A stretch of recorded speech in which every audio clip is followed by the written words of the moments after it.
Hello, everyone. I know I'm very late with today's report, and that's largely because the situation just globally has been changing all day because of what's going on in Ukraine, what's going on in Israel, and as I mentioned so many times before, everything is connected, and so, you know, there's just no keeping up with it. So, I'll give you whatever information I have today, and we'll just go from there.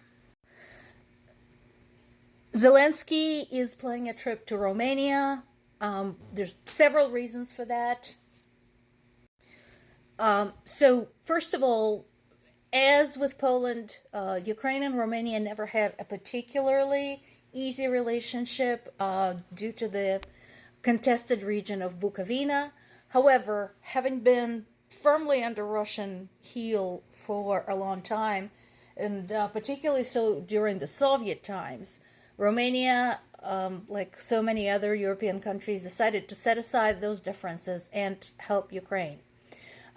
Second, Romania is being affected quite a lot by the recent Russian shelling along the Danube River. If you recall, that's where the grain storehouses are.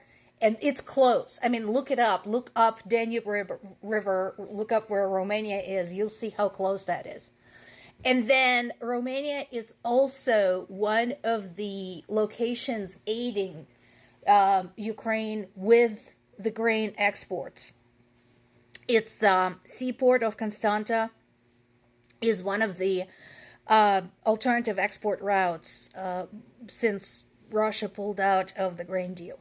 So a lot hangs in the balance from this visit. We'll see what comes out and what they agree upon.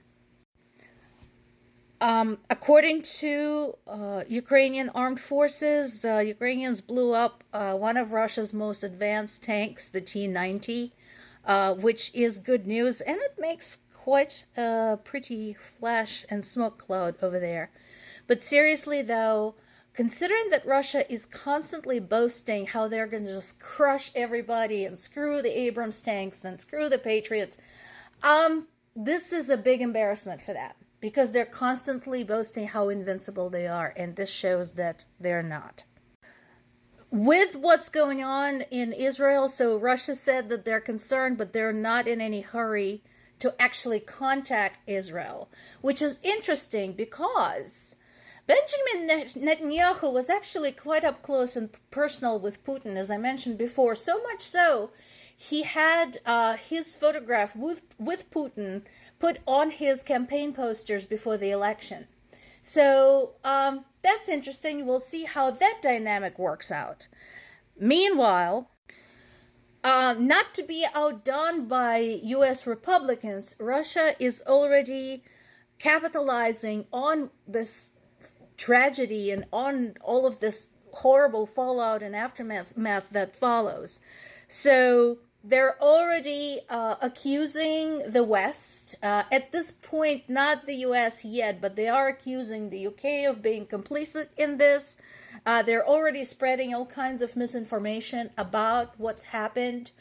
And to me, that points out more than anything else that they're trying to divert suspicion from themselves.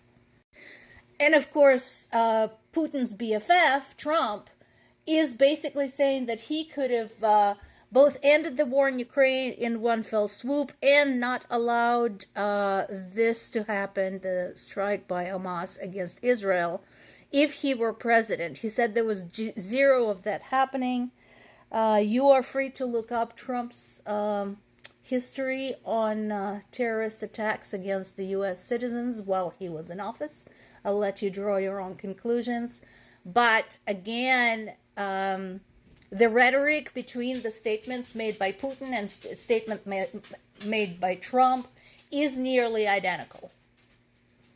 You know, you can translate one to the other using Google Translate and, it would be the same.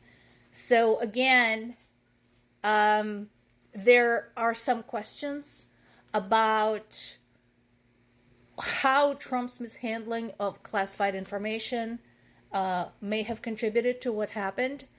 And of course, there's also questions about where his statements lead when it comes to Ukraine.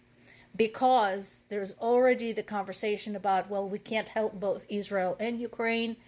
We can't be working on the resolution of both conflicts. We have to pick and choose. So far that is going as predicted. Certainly more to come.